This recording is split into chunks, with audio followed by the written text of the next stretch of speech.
All right, Sistas fans, hope everybody's doing well. This will be my review for Season 6, Episode 13, entitled Truth Is. Now, believe it or not, I feel like I am on the opposite side of the spectrum when it comes to this particular episode.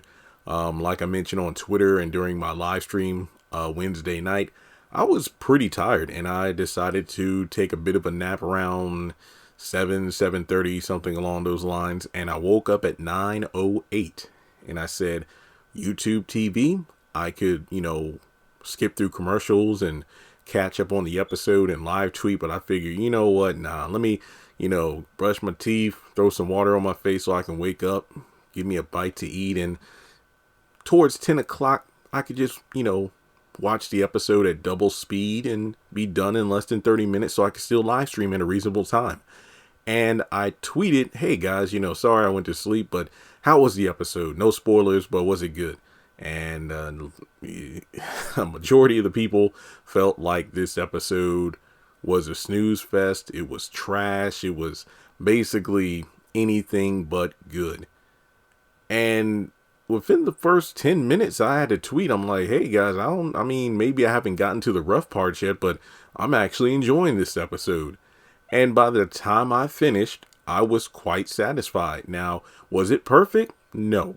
Did it have predictable scenes? Yes. Building up to the episode, I said, I think we all know how this sister or Karen Vention is going to go. Absolutely nowhere. I know what the cliffhanger is going to be. It's going to be Zach and Fatima over at Heather's apartment with Zach wailing on that guy.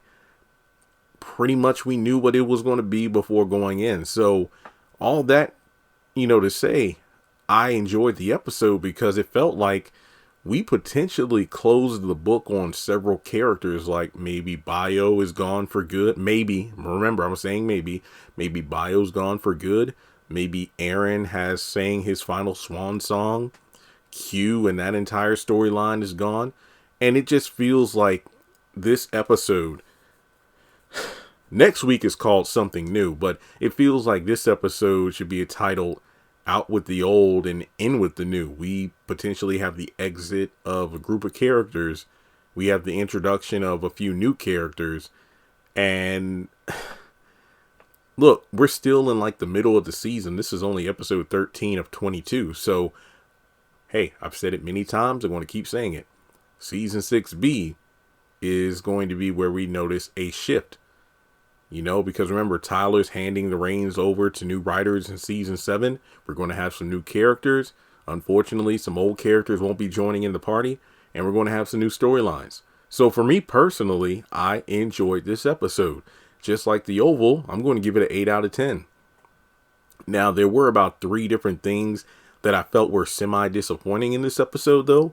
Number 1, during the Karen Vention, I don't believe Danny brought up the blank paperwork. Remember the last time they were over at the house and Fatima barged in, Zach showed up and Aaron too, and basically Karen was screeching at Zach to, open the folder, but then it was a blank sheet of paper. Why wasn't that brought up? Preston was mentioned and Danny mentioned the whole, he got high, he got crazy, yet we didn't see anything about her, going to check in on him, or basically Zach came over briefly that morning.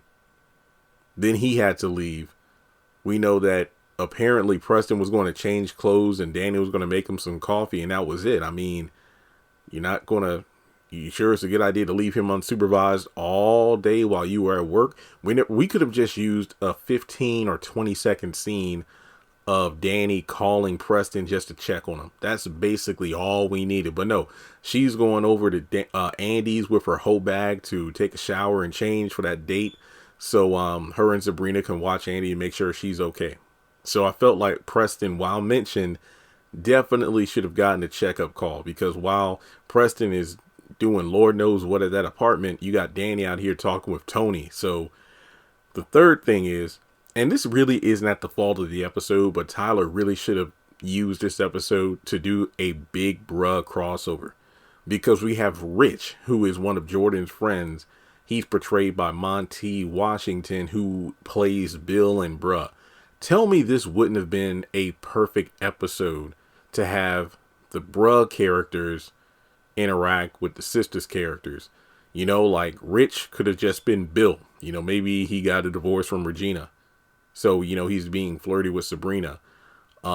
Instead of Tony, maybe you have John, because I feel like Danny's persona is definitely the kind of personality that semi matches up with Miss Alice. So you could see those two really hitting it off. So maybe John could have been Tony. And then from there you have, instead of Jordan, I would have said Mike, but Mike and Andy actually know each other, and those two really didn't hit it off in Bruh season 1. I would say Tom could have been Jordan, even though ironically enough, the actor that plays Tom actually played a character named Ben in Sistas season 1, who was I believe in law school with Andy, who had an attraction to her. So that would have been interesting. We could have had some interesting dynamics of, damn, it took all these years, but here we have the sisters and Bruh characters finally intermingling. So that was another reason I felt this episode was slightly disappointing. But aside from that, I thought it was good. We'll talk about the Zach and Fatima stuff real quick, because I'm going to, just like with my overview, I'm kind of like going to jump around as opposed to discussing it in order, because like I said, you could tell by my tone and demeanor that I enjoyed the episode. I'm not up here ranting. I just briefly talked about the things I felt could have been a bit better. But yeah, I mean, am I going to change some minds by the end of this video? Maybe not, because a lot of people felt it was boring. But I'd rather sit through some fundamental boring episodes if it means we're going to get a better season 7. Because yeah, the Karen Benson just took up a decent chunk of the episode. However, Danny thankfully just shut the whole thing down, even though Sabrina tried to, get her to quiet down instead of just jumping in from the get-go. She pretty much just told Karen what it was. But like I said, let me talk Zach and Fatima. These two, I liked it. We didn't have a lot of Zach and Fatima, and I personally am okay with this. Zach and Fatima have their own show. I feel like we're kind of going back to what Sisters was, where Zatima was definitely the fan favorite moments within an episode, but they didn't take up the full episode. I'd rather have 5 minutes or less of some decent Zatima content in an episode of Sisters rather than 20 minutes of Zach and Fatima in an episode of Sisters, but they're going back and forth over some unnecessary drama. Zach worrying about his son and that having its own set of problems within a few minutes, I feel does wonders for his character. Versus Fatima seeing something and not talking to her man about it, believing everyone but her man. I'm sick of that crap.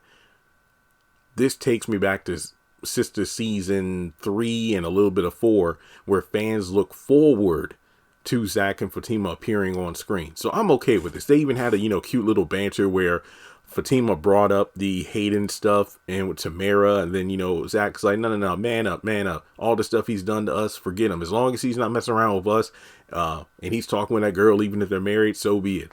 And then they arrive, and interestingly enough, that older lady who was talking about how she would help out when social service welfare came, even though some people pointed out, I mean, that one lawyer that Fatima was talking about or talking to in the mid-season finale mentioned how there's no records of phone call to welfare. So is that old woman telling the truth or what? I mean, it's hard to tell. That woman could be lying, or it could be a situation where the welfare offices have just not prioritized Michael's case. I don't know. That's an interesting point to observe. A lot of people are talking about the old woman, talking about, man, who is she? She's so rude, talking about how, chastising Zach for getting mixed up with Heather and then questioning Fatima as to whether or not she's okay with all this. And, well, older people tend to not have a filter. And most people raised with manners know not to bicker with older people, even if they say something off the cuff. Yeah, there is a point of being disrespectful on their end, but still, I mean, most older people, especially when you look at the neighborhood and whatnot, you could tell that she doesn't give a damn what she says. So the most interesting part of all this is when Zach says, "This is my wife." And I'm like, So does this mean Zach and Fatima are married now? Did this happen off screen? What's going on with that? Is he just saying that's my wife because they're engaged? I have no clue. But regardless, when Michael is screaming, you got Zach and Fatima rushing upstairs. Bones comes to the door. And remember, Bones is one of Heather's many boyfriends. Like the old woman says, I mean, I've lost track of all the different men she has running up through that apartment. So I don't know.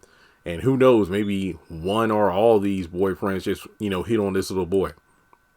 But essentially, we have a scenario where Bruce Banner, Zach, turns into the damn Hulk because at first, Bones tells him to beat it. But then when he closes the door and then the screaming happens again, Zach busts in there and starts wailing on his ass. And that's the end of the episode. So from there, we kind of jump back to the beginning here. And that's Sabrina not wanting to marry Bio. And this scene had me rolling. Like the moment Bio talked about, you know what, you ought to be ashamed of yourself, Sabrina. My mom was going to kill the big goat. And I don't know why, but I was just laughing my ass off. That was like 4 minutes in and I literally got some laughs. I said, man, I can't believe I'm laughing this much during the Sabrina scene. Usually I'm kind of like, this is filler, but this was actually funny. But from there, Bio mentions how, you know what, you're going to come back to my home country. You're going to be one of my many wives. And you have childbearing hips. I mean, I need to have at least 55 children to beat my brother in order for us to repopulate our country. And from there, he's basically saying, look, if you don't marry me, then I can have your bail revoked. And I'm like, that's when I knew something was wrong. I was either Bio is lying or Tyler Perry's just having another case of bad writing, because the bail money that could be revoked is Maurice's, because that's the one, Bio put up money for. But then I'm like, well, maybe because Bio has so much money, he can pull some strings and have Sabrina placed in jail. But the fact that she would rather be put back in jail than to marry Bio, I think is funny. It really is. But at the end of the day, he's on his phone with his mom and whatnot. But, when Sabrina's like, fine, I'll pick jail, he gets up and says, okay, before I go, one more thing. He just wanted to expose Sabrina for how closed-minded Americans are about Africans, because everything he just said was a lie, from, the getting married to the multiple wives, the numerous children, making Nick Cannon look like, I don't know, he only has 1 or 2 kids in comparison. It's just one of those things where, hey, I don't like your friend, not because I'm closed-minded or judgmental. It's just that how I view the world, there are a number of reasons why I don't care for Maurice. So he just says, look, the two of you, make sure you show up to, court so I get my bail money and have a good night. So I believe this is pretty much Bio's exit from the series. And Sabrina pretty much sums it up when she sits back down to collect herself from this ordeal. I just got wrecked. So from there, oh yeah, somebody, look, I'm not making fun of her outfit. I just find it funny how somebody in the comments was talking about how Sabrina was wearing like a zebra. And I'm like, oh yeah, Bio, African. He talking about a goat and whatnot. I don't know if there's some symbolism there, but I found it interesting. And, it reminded me of zebra cakes. Little Debbie zebra cakes, white, black stripes. Hi, Dalmatians from Cruella. That's all I'm saying. But yeah, she looked good. I ain't playing. Sabrina looked good. I do like that orange blazer and whatnot. What was it? The orange blazer and the black shirt on the inside she was wearing. That's probably one of my favorite Novi looks from the entire series. So the girls meet out in front of Karen's apartment door, which pretty much, I mean, the moment Danny arrived and she started drinking and Andy wanted some, I did like the moment where Andy's like, you're still stealing drinks from work. You want one, right? Yeah, I do. It takes me back to the early seasons of the show where it just felt like whenever the chance arose, whenever anybody got stressed, one of the sisters was quick to pull out some weed. It was just one of those things where, you know what, I almost got an offender bender. I need some weed. Man, I went to the grocery store and they were out of my favorite chips. Girl, you want to hit this weed? Girl, let me tell you something. I forgot to DVR my favorite show. Weed? Yeah, I got you. But you could just stream it. Yeah, give me some weed. So it just felt like anytime these girls went through a minor headache of stress, they were going to smoke. And then also, Danny was quick to open that bag and take out some drinks she stole on the job. So essentially, it's like, hey, we're going to go in there. No, I want to wait for Sabrina so we go as a unit. Danny just wants to go in there and get it over with because she already knows what this is. A big waste of time.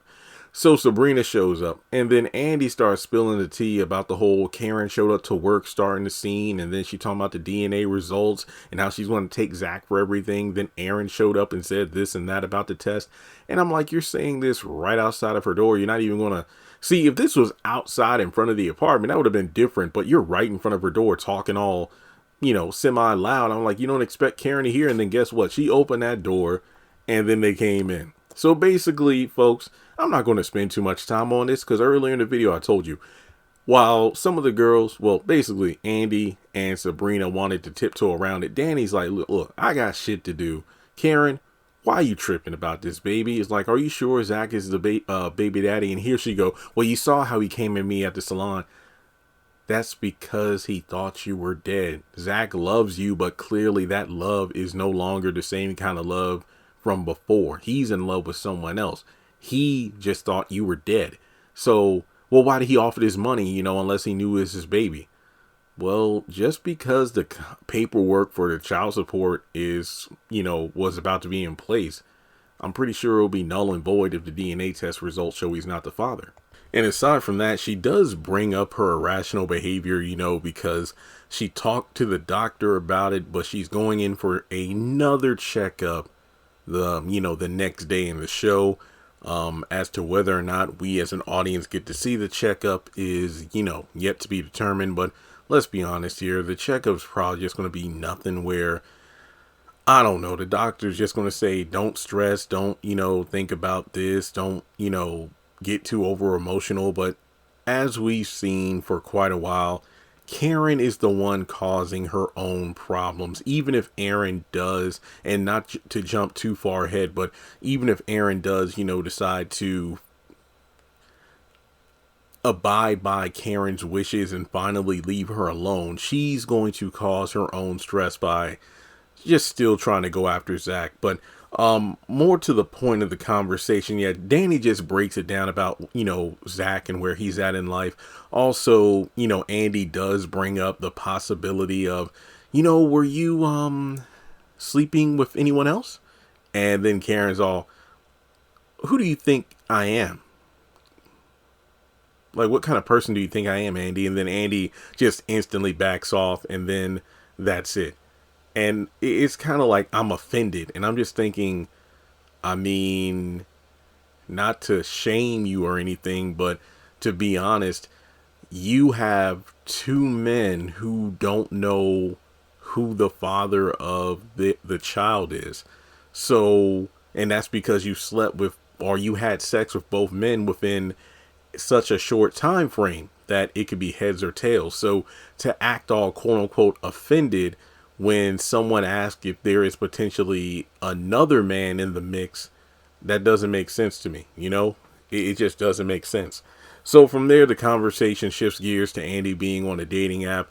The fact that Danny is, serious with Preston, and then the ladies leave, but only after. And I will admit, I was impressed that Andy did demand an apology from Karen, but folks, this is Karen. It was just a mum's the word, you can barely hear it from under her breath apology, which she refuses to repeat.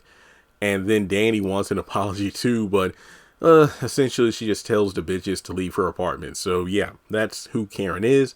So she does say that she'll call Aaron to tell him that he's not the father. And of course, they bring up the fact that Aaron claims that he saw results as well, and they all think that a doctor had something to do with it. But based on the comments and all you all have said over the past week or so, apparently if a person's DNA is involved with the test, then they are made aware of the results, whether or not they're the father. But yeah. So from there, Karen calls Aaron to come over to her place. And from there, he does show up. But to be honest, it's just kind of sad when you think about it. But Karen essentially thanks Aaron for all of his help and all, but turns down any affection from him, any more assistance from him. She doesn't want the money for the salon. It's like, well, you didn't take Zach's money, so, I'll be more than happy to help out. I was like, no, I don't need your help. I'll find a way to get the money. And I'm thinking, how though? So she does bring up the test results. He's confident he's the child's father, but then she pulls out the test saying like, it's 99.9% that you're not, but it's not 100%. So that means there's a chance he is the father. But essentially from there, she just tells him to get to stepping. So, this dude just can't take a hint. It's like, so, can I call you? Can I see you? No, I want to be single for a while. I need to focus on this baby. She said that at least 3 different times throughout the show so far, where essentially she needs space. I want to be single. I don't know what I want, but I know I'm not ready for all this right now. And yet, even though he goes, you know what, I'll respect your wishes, Aaron decides to either call or show up to her job or her place unannounced. So is this truly the final, Aaron's final moments? Who knows? But he went out sad though, because yet again, he's just pleading. He even goes in for like a kiss at the end, but Karen's like, no. Well, I'm only one phone call away. And I'm thinking to myself, does it matter? Because typically you go out of your way to either show up or call Karen unannounced, because every time it's all, yeah, I understand, Karen, I'll give you space. It quickly turns into, Karen, I spoke with the Lord and he told me that you're the one. And it's like, did you get my bouquet of flowers? That's usually how he is. But that's pretty much it. Aaron is sent out and Karen is all alone. So yeah, we only got a couple more scenes to talk about. Probably my favorite scene of the episode, and I'll make this brief. D.A. Burke talks with Q, and he quickly shuts that shit down. He knows Q is full of crap, so he tells Logan to get Q and put his lying ass behind bars. Even worse is the fact that Q thinks, well, you know what? Hey, I'm the one that gave them up so I can get this deal. Well, actually, your co-conspirators, they're the ones who dropped dime on you. So as a result, Q is instantly placed behind bars. Charges are going to be dropped from Maurice and Sabrina. And the icing on the cake, he is forcing Logan to apologize. Now, look, this episode was just taking people out left and right in terms of, it looks like the Q stuff is done for. So Q, maybe even Logan are done. Bio walks out on Sabrina. Aaron possibly walked out of the show too. They're just killing these storylines in like one episode, which is why I loved it, because how many times have I said I didn't care for this character? I don't like how this person's written, or, how this storyline is dragged out because it makes the characters look stupid. Man, this episode was just knocking them out left and right. And look, Logan, I hope we see him again, to give a disgruntled apology, but also to kind of get demoted or something, because it's just one of those things where even the DA questioned his integrity about, him doing work because he enjoys helping people and doing the right thing versus doing the right thing, or basically shutting down cases so he can get a promotion, because he even called into question when he rescued those women from, the airport from the human trafficking thing. It's like, did you do that because, it was the right thing to do and it was a good thing, or did you only do it for the promotion? So yeah, I really like this scene where he got chewed out. So then the final thing to talk about are the ladies arriving at the restaurant for Andy's blind date. I think it was less about Andy and Jordan, but more so about Sabrina and Danny interacting with Jordan's friends, Tony, the one who works at the airport with Danny, and Rich, again, who's portrayed by Monty Washington, the same actor from Bruh. But essentially, they interact a bit. They talk about how Jordan's, a good dude. He was a former basketball and football player. If I remember correctly, all 3 men have been married and then got divorced due to one reason or another, and they're basically out here just living life, enjoying it, and they're in no rush to be married. I find it kind of funny how Danny has something to say about that. And I'm like, you're the last person to talk about playing the field, so to speak, after all the men you've been with during your quote unquote hot girl summer. But essentially, it's kind of funny how we see these girls having just a bit of a good time. We only spent a few minutes with the guys and, the sisters, but it was great to just see them interacting with new characters. I know some people don't like the guys already, but at the same time, it's better than just the same old with Sabrina and Calvin or Danny and Preston. We're getting something fresh here. But essentially, we have new characters who are going to be rolled over into season 7, and I'm here for it. Basically, Jordan is taken away because by Andy because she looks like her photos. I believe his last blind date or dating app date was a catfish scenario. So he and Andy aren't drinking alcohol, they're drinking water. And then the girls kind of warm up to the guys like, hey, instead of going somewhere private, yeah, you say your dude's a good dude, your friend's a good dude, but we still want to be here for our girls. So they agree to get a table with them that's close to Andy and Jordan. So from there, that's pretty much the episode in a nutshell. Like I said, I enjoyed it a lot.